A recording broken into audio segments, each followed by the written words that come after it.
Iyi ni radiyo BBC gahuza miryango ivugira i Londres kuri metero 19, 25, 31 na 41. Ivugira ku mirongo ya FM mu karere k'ibiyaga bigari no kuri interineti kuri bbcgahuza.com.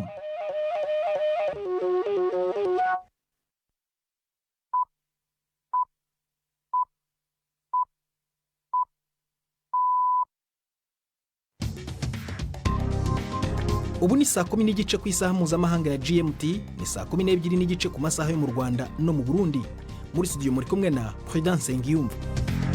Wiriwe hoteza amatwi BBC gahuza miryango aho uri hose ku isi, kaza kuri radio kuri bbcgahuza.com, kuri Facebook live mu buryo bw'amashusho no ku mirongo migufi ya shortwave.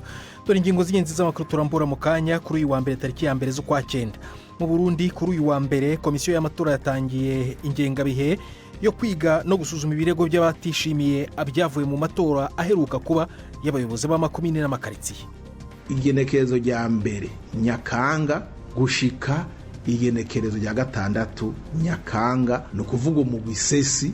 Muri iyo minsi 6 ubwirizwa kuba uri kurihweza ibirego washikirijwe n'uwo muntu agira ati ndafise akariganga muhogo. Mu Rwanda ho haravugwa umuti mushya ugamije gufasha bamwe mu kwirinda ubwandu cyangwa gukwirakwiza ubwo bwandu bwa sida, cyane cyane ukazafasha abasanzwe bakora akazi ko kwicuruza ndetse n'abatinganye. Umva bamwe mu basanzwe bafata imiti igabanya ubukana bwa sida. Kwa muganga nibo babituganirije babitubwiraho. Urabona kiriya kinini umuntu ajyaga nka buri munsi, hajya amezi 6 yashiraga nabara nkasanga asigaye nk'ibinini 10. Urumva mba naragiye nsiba, ariko ikinini kimwe icyizere 90% ubuzima buziyongera. Hari n'imikino muri ibi biganiro we na Nini Iradukunda.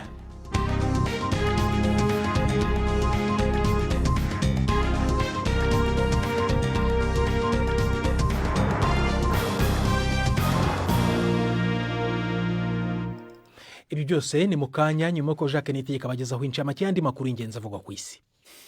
Abatabazi muri Afghanistan bakomeje kugerageza kugera ku mirenge yitaruye iri iyo bigwa mu misozi yo mu burasirazuba bw'igihugu nyuma y'umutingito ukomeye upima 6 ku gipimo cya Richter. Umutegetsi w'umutalibani yavuze ko abantu barenga 800 bapfuye naho abarenga 2500 bagakomereka mu ntara za Kunar na Nangarhar. Indege za kajugujugu zoherejwe kujya kuzana abakomeretse kubera ko inkangu zaciye imihanda.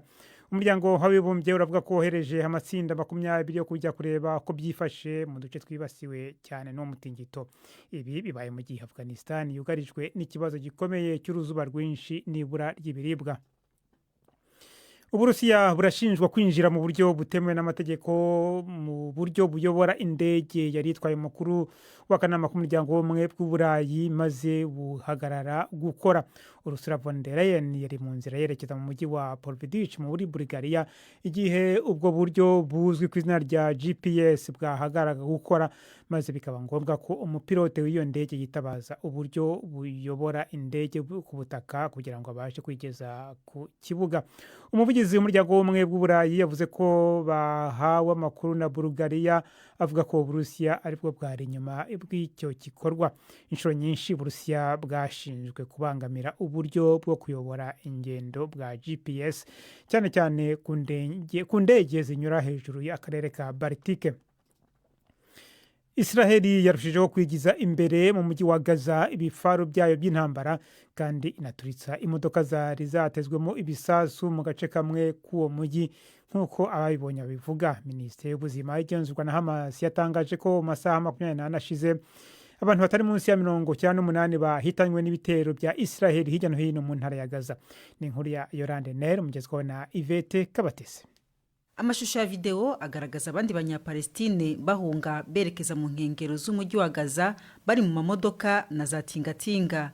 Igisirikare cya Israeli kiragenda kigaragaza impapuro ziriho ubutumwa busaba abaturage kuva muri uwo mujyi bakerekeza mu majyepfo aho cyemeza ko kigiye gukomereza ibitero byacyo bwiturutse mu burengerazuba. Abaturage bavuze ko ingabo za Isirayeli zohereje kandi ibifaru bishaje byuzuye ibiturika mu bice bimwe na bimwe byo mu karere ka Sheikh Radwan, hanyuma zijya kubiturikiriza hirya yaho. Ibi byasenye amazu bituma abahatuye bavayo. Igisirikare cya Isirayeli gitsimbaraye ku mugambi wo kwigarurira umujyi wose wa Gaza, aho cyemeza ko ari indiri y'umutwe wa Hamas. Itangazo rihureho ryavuye mu nama y'umuryango w'ubutwererane wa Shanghai ugizwe n'Ubushinwa, Ubuhindi n'Uburusiya riravuga ko ridashyigikiye ibyemezo byo mu rwego rw'ubucuruzi binyuranye n'amategeko n'amahame y'umuryango mpuzamahanga ushinzwe ubucuruzi ku isi WTO. Kare mu nama ibera mu mujyi wo mu Bushinwa wa Tianjin, perezida w'Ubushinwa Xi Jinping yavuze ko uwo muryango ibyo bihugu bitatu bihuriyemo uzahangana n'icyo yise imyitwarire igamije kubuzanya amahoro. Aha akaba asa n'uwavugaga amahoro perezida Trump yashyize ku bicuruzwa biva mu Buhindi no mu bindi bihugu. Niyo nama perezida Xi yabonetse arimo aseka hamwe na minisitiri w'intebe w'Ubuhindi nawe barimo hahana ikiganza na perezida Putin, igihe abo bakuru b'ibihugu bitatu berekanaga ko bashyize hamwe. Umukuru wa banki nkuru y'Uburayi Christine Lagarde yatanze impuruza ko perezida wa Amerika Donald Trump naramuka abangamiye ubwigenge bwa banki nkuru y'igihugu cye bizagira ingaruka zikomeye ku bukungu bw'isi yose. Ni inkuru ya Theo Leggett mugezweho na Robert Patrick Misigaro.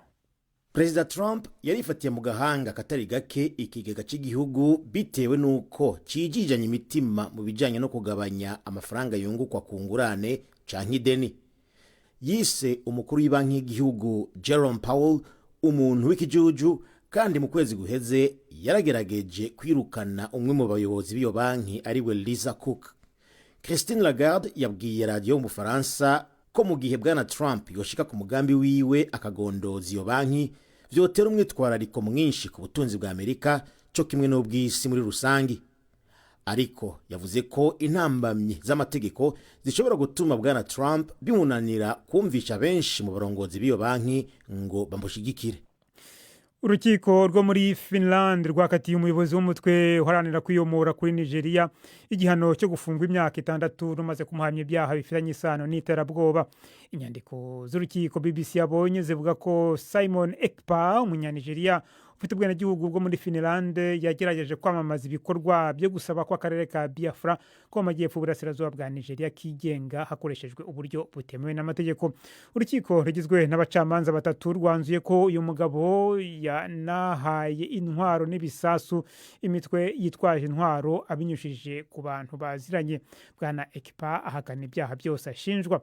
Uduce tumwe two mu majyepfo y'uburasirazuba bwa Nigeria tumaze imyaka myinshi tuvugwamo umutekano muke kubera amakimbirane hagati y'imitwe ishaka ubwigenge bwa Biafra n'abashinzwe umutekano. Urakoze Jacques, kora ayo makuru ya BBC.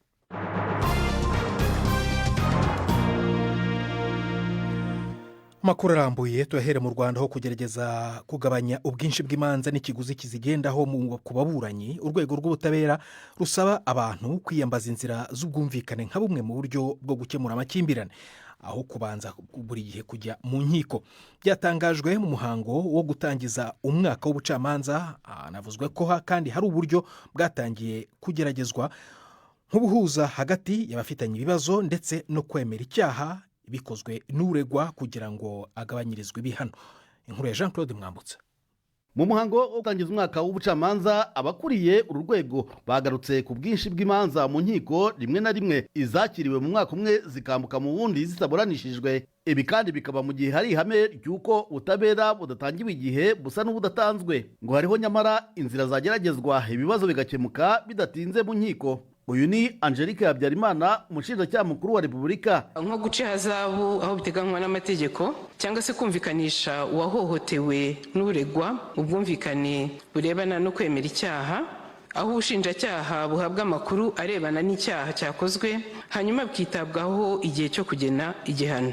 Ubu buryo buracyari bushya ariko ngo bwatangiye kugaragaza ko buzatanga umusaruro, bugabanye imanza mu nkiko, dore ko hakunze kuvugwa iz'ibirarane zambukiranya imyaka kubera ko zabaye nyinshi. Madame Domitire Mukantaganzwa ni umukuru w'urukiko rw'ikirenga. Imanza 3166 zakemuwe hakoreshejwe ubuhuza, naho imanza 11,846 z'inshinjabyaha zakemuwe hakoreshejwe ubwumvikane bushingiye ku kwemera icyaha hagati y'ubushinjacyaha n'uregwa.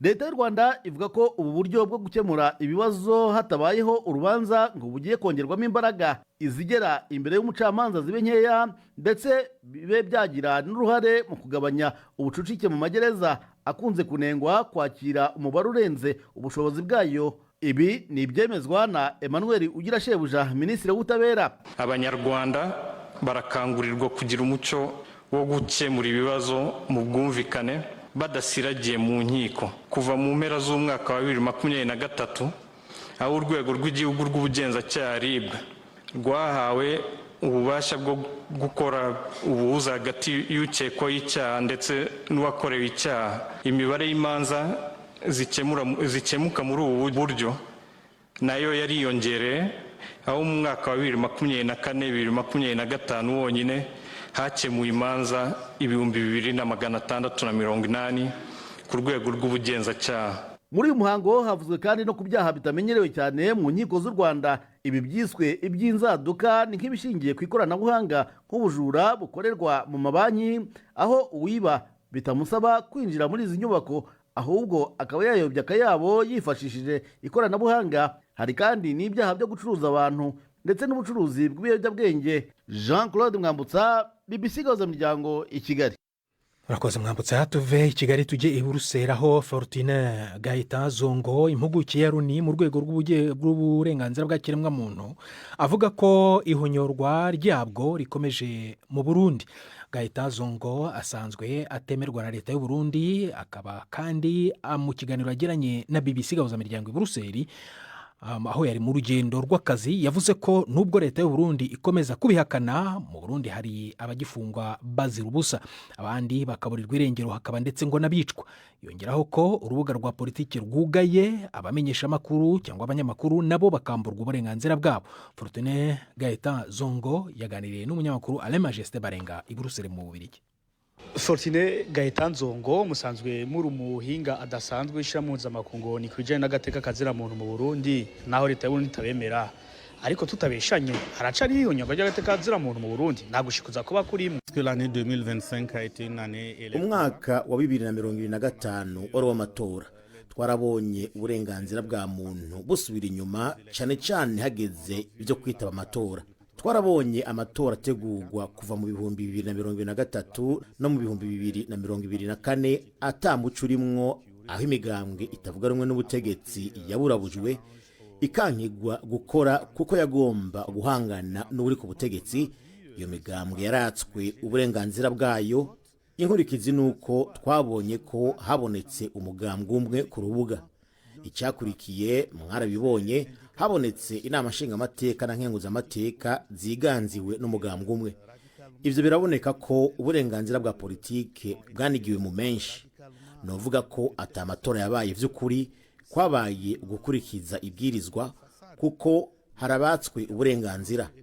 Haca hiyongera ko uburenganzira bw'ibimenyesha makuru bwahonyanzwe kuko biragaragara ko butabaho, kuko amenyesha makuru babohewe amaboko imugongo, kuko benshi bemera gukorana n'ubutegetsi mu kuninahaza ivyo abategetsi bifuza.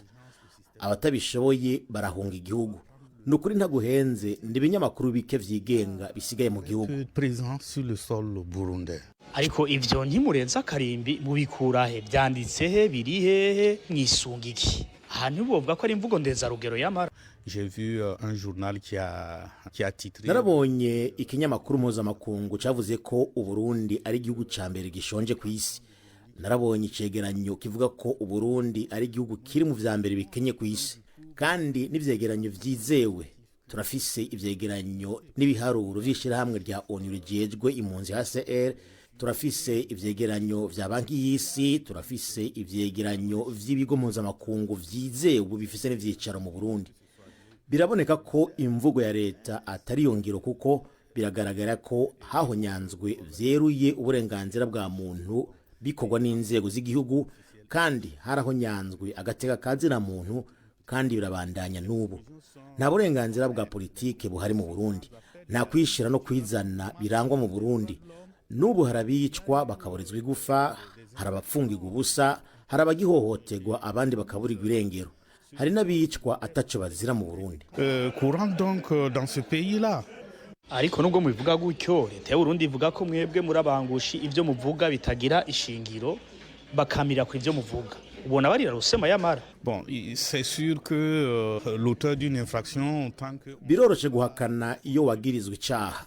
Ariko ibigaragara mu bisata nka vyose muri politike, mu butunzi, mu magara y'abantu, mu vy'abantu bafungura, eka mbere n'uburenganzira mu kazi burahonyangwa. Abarundi barabuze ivyangombwa bafitiye uburenganzira. Aho wocu hakana ngo nta burenganzira buhonyangwa yemwe. Kandi babikora ni inzego z'igihugu kuko nizo zifise uburenganzira bwo gukingira bene gihugu et de promouvoir les droits de l'homme au Burundi. Saa moya zirabura iminota 15 mu Rwanda no mu Burundi. Mu kanya turakomeza ku makuru arambuye nyuma karuko gato cyane ndi Prudence Ngyumva. BBC gahuza miryango Igoma ni kuri FM 93 n'ibice 8.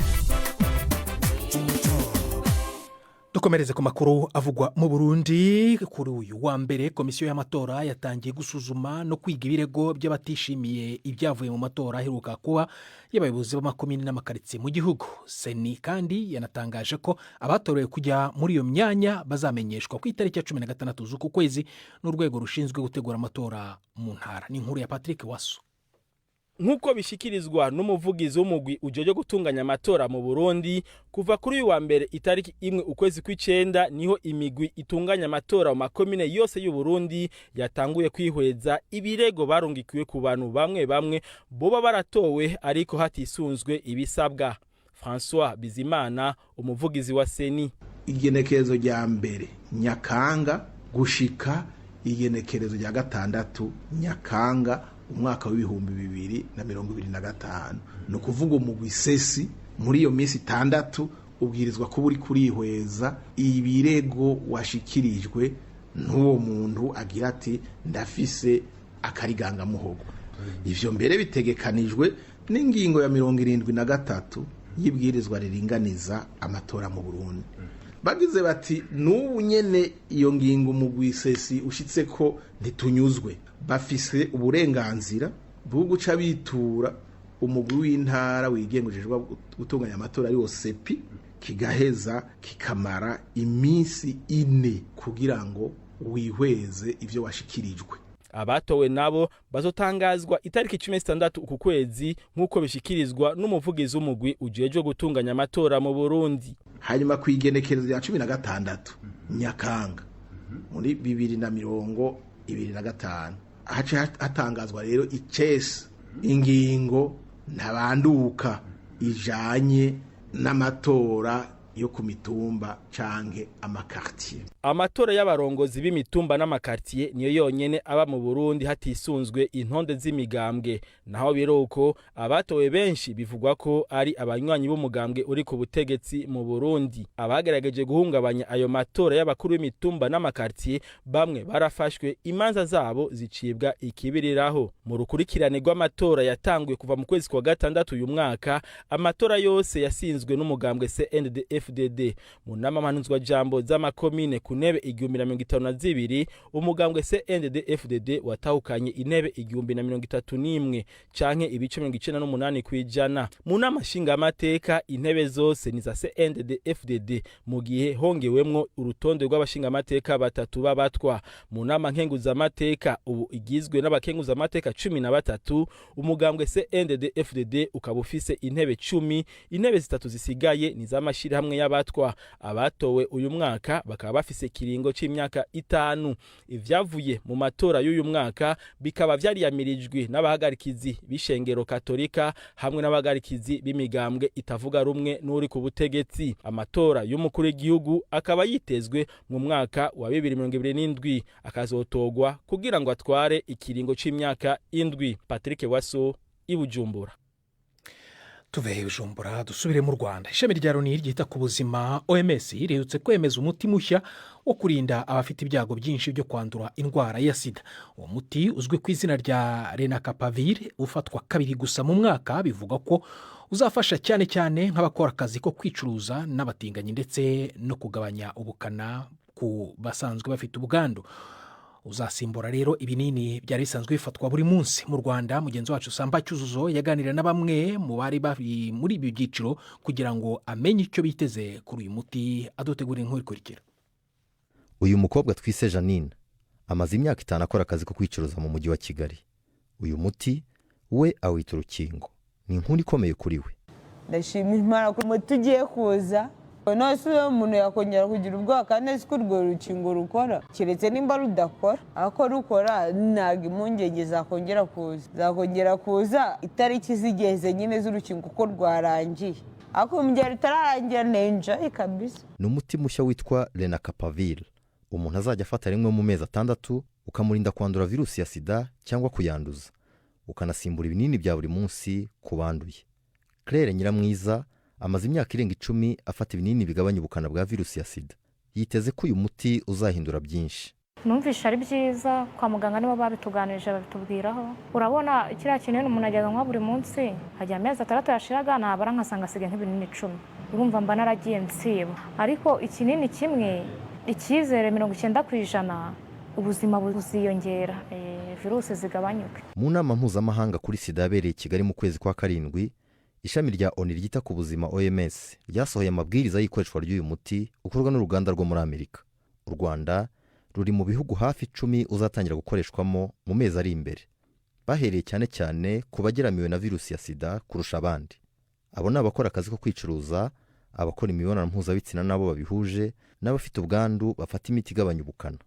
Uyu musore w'imyaka 29 twise Kagabo akorana imibonano mpuzabitsina n'ab'igitsina gabo nkawe, icyiciro kiba kigeramiwe cyane no kwandura.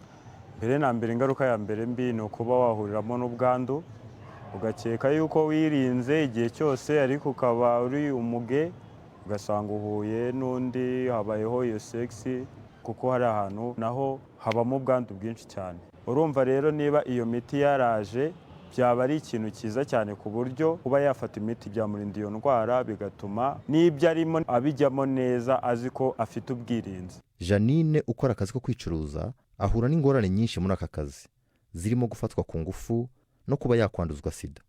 Yifuza kuba mu bambere bazafata uyu muti. Abagabo benshi nzi barabikoze, baramfashe ntibananyishyura bamwe, abandi baramfataho barananyishyura, baravuga ati we gumana. Uwo muti nuza uzadufasha byinshi muri make. Ishani nge umuntu wa mbere uzajya kurufata. Leon Pierre Rusanganwa wo mu ihuriro CCM rihuriyemo abikorera na leta mu kwita ku bafite ubwandu bwa sida no kuyirwanya, avuga ko uyu muti mushya ari inkuru idasanzwe. Mu Gifaransa havuga ngo ni fête au village, kuko kunywa ikinini buri munsi hari na accessibility. Iyo umuntu agomba kuba imiti yashize, agomba gushaka itike, atanayifite agomba kujya kuri centre de santé, ugasanga agomba kujya muri ibi ariko agomba gufata n'imiti. Kuko umuntu yatinze gufata imiti nako ubwandu bwongera kuba urwiri. Bivuga ngo ni ikintu cyiza yuko iyi gahunda ihari. Igihe nyacyo uyu muti uzagerera mu Rwanda ntabwo kizwi, ariko abashinzwe ubuzima bavuga ko witezwe mu mezi ari imbere. Kuva mu 2005 imibare y'abanduye sida mu Rwanda ikomeje kutarenga 3%, nubwo abaturage biyongereye. Abashinzwe ubuzima bavuga ko uyu muti nuramuka ugeze kuba wagenewe mu buryo bukwiye, uzahindura byinshi ku ishusho rusange y'icyorezo cya sida kimaze kwica abantu bagera kuri 44 ku isi kuva cyaboneka bwa mbere mu myaka igera kuri 40 ishize. Samba Cyuzuzo, BBC Gahuza Miryango.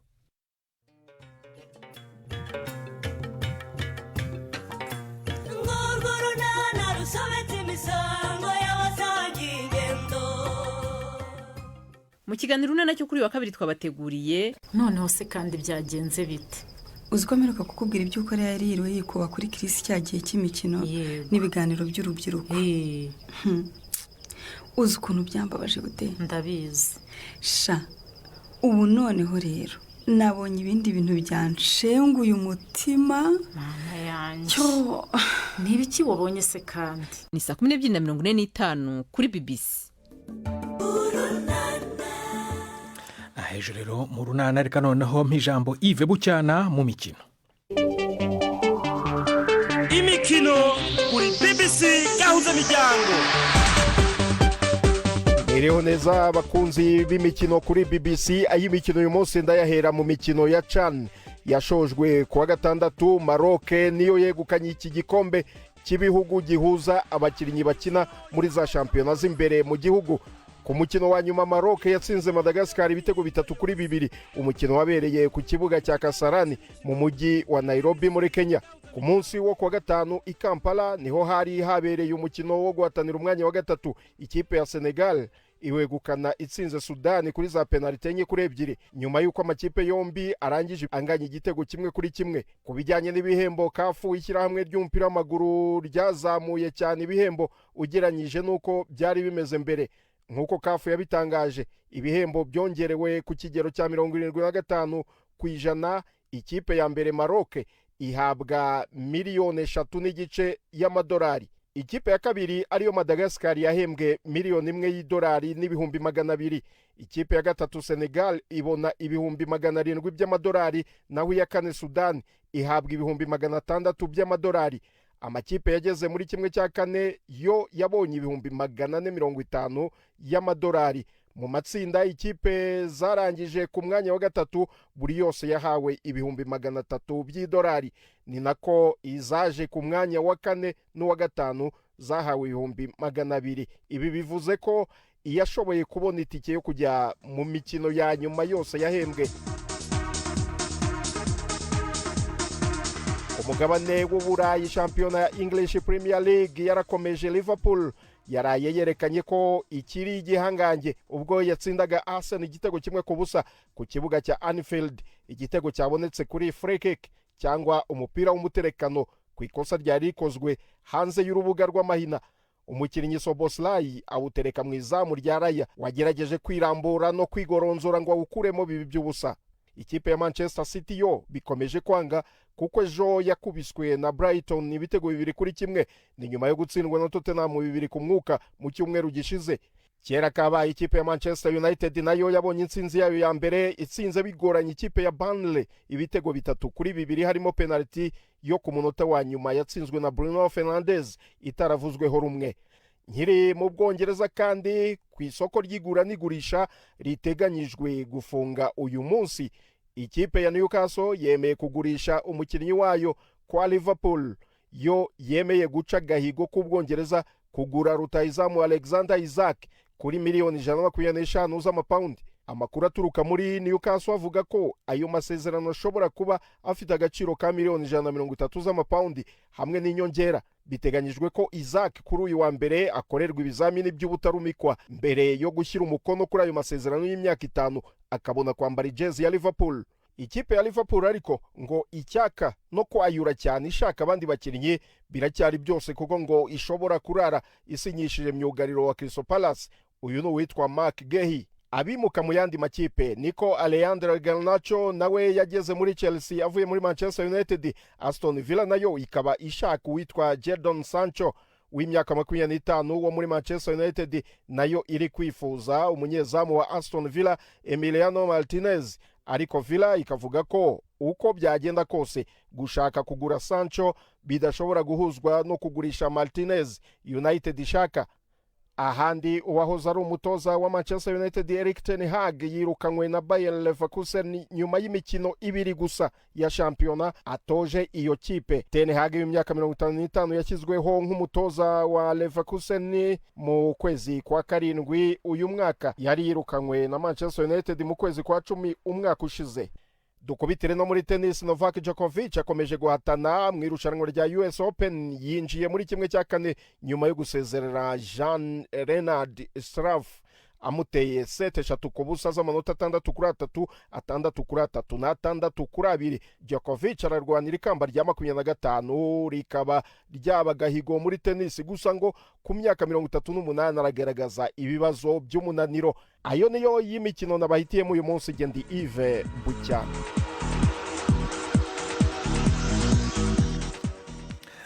Urakoze Yves Bucyana. Nkusore gato gusa, Ten Hag yiruka muri Bayer Leverkusen amaze gutoza imikino 3 ntabwo ari imikino 2.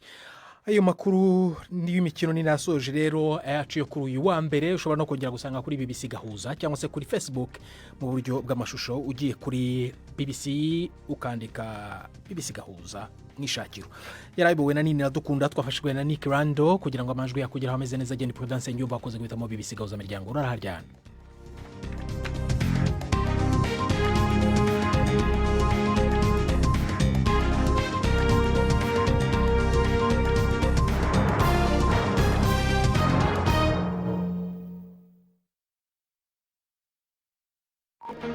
Thank you.